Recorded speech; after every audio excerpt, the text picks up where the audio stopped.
When Cara Brookins got herself and her 4 children out of an abusive relationship, the first step was finding a new home. But she soon found out that the home she needed for her family wasn't in her price range. So Cara looked online for her next step. Using only the knowledge they gained from watching YouTube tutorials, Cara and her 4 children began building. 9 months later, they finished their new home, which Cara dubbed Inkwell Manor after her love of reading and writing. She documented the experience in a new book called Rise, How a House Built a Family. And she joins us this morning from that very home. Cara, thanks so much for being here. I got to tell you, I just love this story. Talk to me about the financial reality. When did you realize that you needed to build a home, that you couldn't buy a home? Well, I'd gone through a divorce, and my kids had been in a really tough situation with me with domestic violence. And we had enough money to perhaps buy a really small home, and I'll pile in. But we had the other option of taking that money and buying bricks and 2x4s and some glue and nails and putting it together ourselves. At what point did you know that YouTube had everything you needed in order to take that next step and build a home? Well, that was really natural for me. I spent 16 years as a senior computer programmer analyst. So a bit of a geek side, right? I was accustomed to turning to the computer to make earrings or artwork or, that sort of a thing. So it seemed the most natural thing in the world that, of course, you could find how to lay a foundation block or how to frame a window. Yeah, but Cara, I go on YouTube every year and I try to teach myself how to tie a bow tie, and it doesn't work. And you found all these steps and you put all these steps together. At what point did you say, all right, I'm now brave enough to combine all of these steps and start building the house?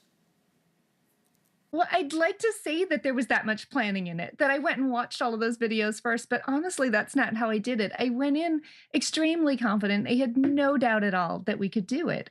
So we were just watching the videos along the way as we learned each step. Now, that confidence wavered the very first day on the job site and every day after, because obviously we got into way more than we ever expected.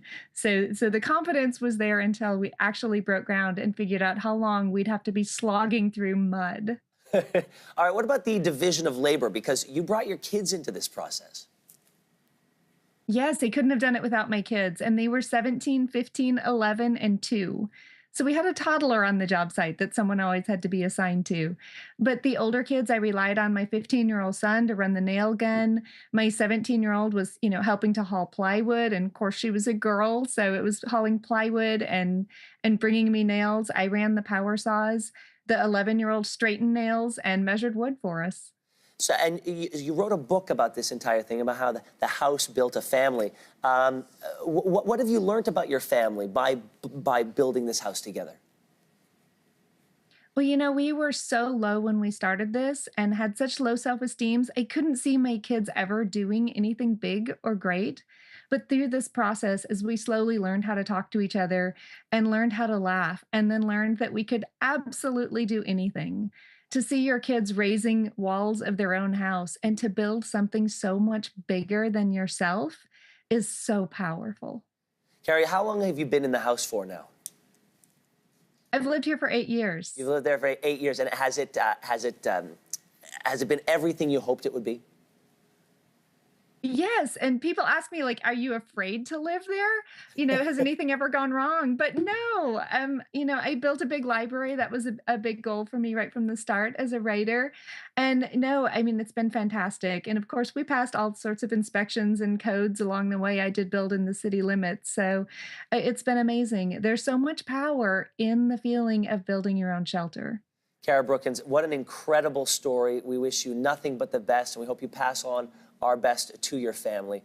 Cara Brookins is the author of Rise, Well, thank you. House Built a Family. Thank you so much.